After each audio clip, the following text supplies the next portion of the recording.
Right, so we've all seen Ferrari's new EV, the Luce, and it's safe to say that it caused a massive outrage. But what if I told you that this is exactly what Ferrari wanted? From manipulating the FIA, their own customers, to now even the government, this was never a mistake. It's a strategy. Let's begin where it all started.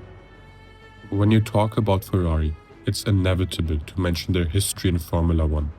But what you may not know is that unlike every other racing team, Ferrari doesn't just participate in Formula One, they control it. Let me explain.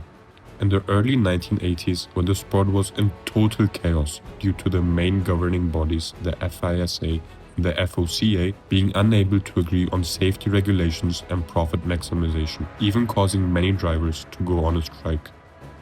On the 19th of January 1981, a secret, close to public meeting in the Place de la Concorde in Paris between all parties, including Enzo Ferrari himself, was held in order to put all ongoing issues to an end. However, Enzo Ferrari had another motive in mind. After 13 hours of tough negotiations to create the Concorde Agreement, Enzo walked out with a financial benefit, but more importantly, veto power, a privilege no other team on the grid has ever been granted. Picture the scene. The FIA and the rest of the paddock agree on a change, something the sport desperately needs: cheaper customer engines in 2015 to save smaller teams and balance the grid. A logical, fair move. Ferrari raises its hand and everything stops.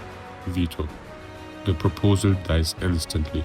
The rich teams stay dominant while the backmarkers keep bleeding money. Or how about Ferrari abusing their power by being the only team to keep the V12 while every other team had to drive with the newly proposed V10 in the 1990s, giving Ferrari a huge advantage. The examples don't stop there. Time and time again, safety procedures, aerodynamic regulations, power unit restrictions. Whenever the wind shifts against Ferrari, the V2 emerges. But you might wonder, why was Ferrari even granted such a substantial position in F1? Well, during the meeting in the Place de la Concorde, Ferrari didn't try to impress with their performance on track. They ruthlessly threatened to leave the sport. Enzo knew that his team was a global brand, bringing in millions of viewers and rivers of money.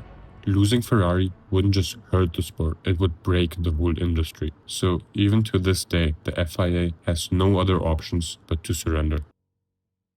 Time and time again, Ferrari has proven that they are more than just an automaker. When they don't like the rules of the game, they don't complain. They change the rules. They make their own game.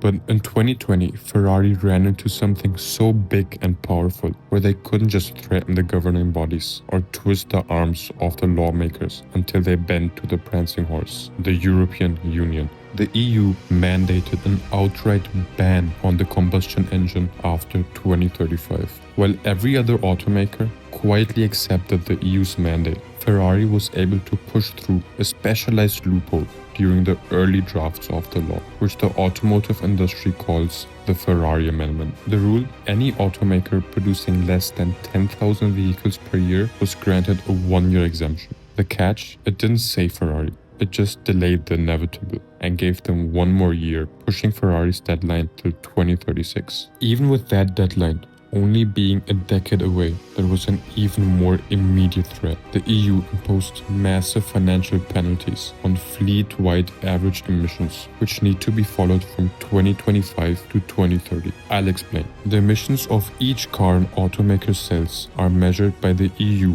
who then calculate the average emissions per car of the automaker. If their average emissions exceed the EU's emission limit, they face billions of euros in fines. To keep selling ultra-profitable and high-emission V12 engines today, Ferrari would need to offset their emissions with an EV. And just to remind you, this is Ferrari. They can't build an EV that fits their brand image. But after all attempts, they were forced to, and we all know what happened.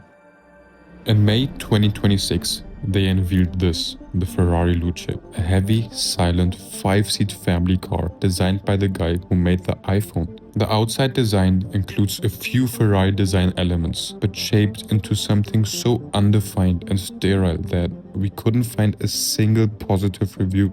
The car was publicized so heavily that within a day, everyone knew about and hated the car, causing Ferrari stock to drop by 8% instantaneously. And the starting price of $600,000 certainly doesn't help selling it.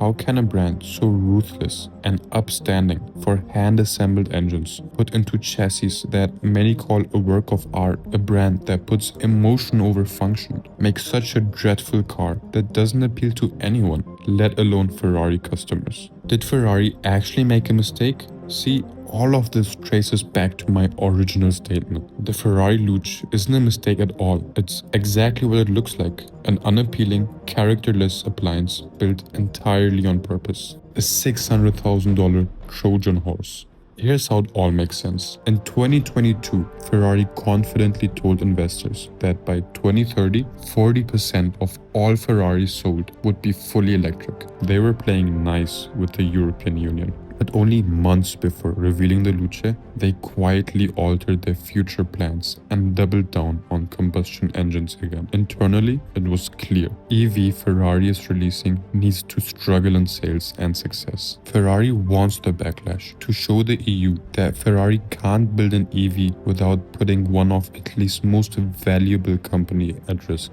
If Ferrari can convince the EU to drop their mandates, then Ferrari is able to continue putting combustion engines on the road and, yet again, change the system. While everyone is laughing at Ferrari, Ferrari is quietly watching how they're pulling off the biggest con in the automotive history.